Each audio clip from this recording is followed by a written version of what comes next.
कर्नाटक की राजनीति में इस समय एक बहुत बड़ा उलटफेर यानी पावर शिफ्ट हो चुका है। मुख्यमंत्री सिद्धारमैया ने अपने पद से इस्तीफा दे दिया है और अब राज्य की कमान संभालने जा रहे हैं नए कैप्टन यानी कि डीके शिव कुमार, जिन्हें कांग्रेस का संकट मोचक भी कहा जाता है। लेकिन दोस्तों, एक छात्र के तौर पर या देश के एक जागरूक नागरिक के रूप में क्या आप जानते हैं कि राज्य का इतना बड़ा पद संभालने वाले डीके शिव कुमार खुद कितने पढ़े लिखे हैं और डिप्टी सीएम से सीधे सीएम की कुर्सी पर प्रमोट होने के बाद अब उन्हें हर महीने कितनी सैलरी और क्या-क्या वीआईपी सुविधाएं मिलेंगी। आज की इस वीडियो में हम बहुत ही आसान भाषा में डीके शिव कुमार की एजुकेशन और उनके नए सैलरी पैकेज का पूरा विश्लेषण करेंगे। तो चलिए शुरू करते हैं। चलिए सबसे पहले बात करते हैं उनकी पढ़ाई लिखाई यानी कि एजुकेशनल क्वालिफिकेशन की। अक्सर लोगों को लगता है कि बड़े राजनेता ज्यादा पढ़े लिखे नहीं होते, लेकिन डीके शिव कुमार का मामला थोड़ा अलग और प्रेरणादायक है। डीके शिव कुमार ने अपनी शुरुआती स्कूली शिक्षा कनकपुरा से पूरी की थी। इसके बाद वो बेंगलुरु आ गए और वहां के बेहद मशहूर आरसी कॉलेज से उन्होंने बैचलर ऑफ आर्ट्स यानी बीए की डिग्री हासिल की। लेकिन कहानी यहीं पर खत्म नहीं होती। राजनीति में 24 घंटे एक्टिव रहने और बड़े बड़े चुनाव संभालने के बावजूद उन्होंने अपनी पढ़ाई नहीं छोड़ी।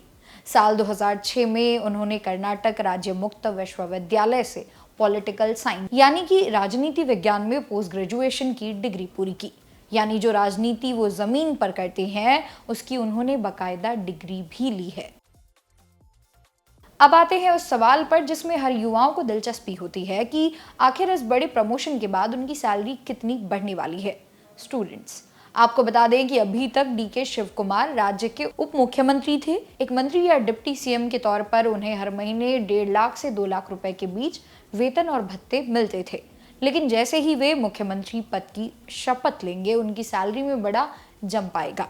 मुख्यमंत्री बनते ही उनका मूल वेतन, निर्वाचन क्षेत्र भत्ता और सरकार भत्ता सब मिलाकर उनकी कुल मासिक सैलरी करीब 3 लाख रुपए प्रति माह हो जाएगी। है ना एक जबरदस्त इंक्रीमेंट।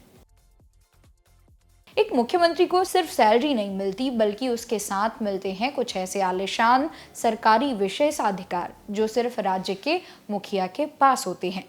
प्रमोशन के तुरंत बाद डीके शिव कुमार को अब राज्य का मुख्य आधिकारिक सरकारी बंगला मिलेगा।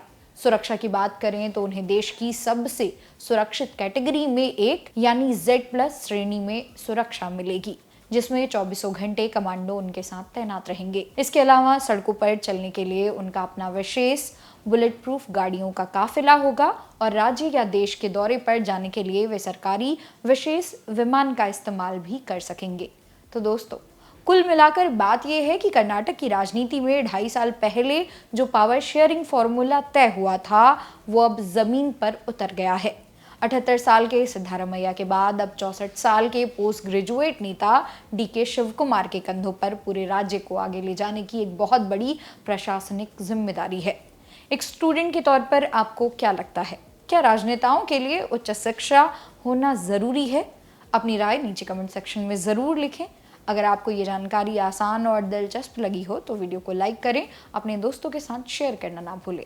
इसी तरह की और वीडियोस को देखने के लिए सब्सक्राइब करें जागरण जोश। मेरा नाम है मोनाली पांडे। मिलते हैं अगली वीडियो में।